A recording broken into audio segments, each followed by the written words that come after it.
பாரம்பரியமா இந்த இடத்துல முறுக்கு தொழில் பண்ணிட்டு இருக்கோம். பூண்டு முறுக்கு, புதினா முறுக்கு, கார முறுக்கு, கேழ்வரகு முறுக்கு இது தயாரித்துட்டு இருக்கோம். குழந்தைகள் சாப்பிட்ற அளவுக்கு பார்த்தீங்கன்னா ஓமப்பொடி முறுக்கு தந்துட்டு இருக்கோம். பெரியவங்க சாப்பிட்ற அளவுக்கு பார்த்தீங்கன்னா தேன்குழல் முறுக்கு.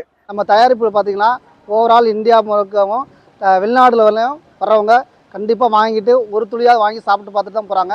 ஏன்னா முறுக்கோட ருசியை பார்த்துட்டு இது தேவைப்படுறவங்க எங்களுக்கு கீழே உள்ள நம்பருக்கு தொடர்பு கொள்ளவும். சோ உங்களுக்கு இந்த பாரம்பரியமான மணப்பாறை முறுக்கு வேணும்னா இவங்க ஹோல்சேல் ரீட்டைலிங் கொடுத்துட்டு இருக்காங்க. இது மட்டும் இல்லாம டிஸ்ட்ரிபியூஷன் ஆப்ஷனுமே கொடுத்துட்டு இருக்காங்க. மறக்காம யூஸ் பண்ணிக்கோங்க. தேங்க்யூ.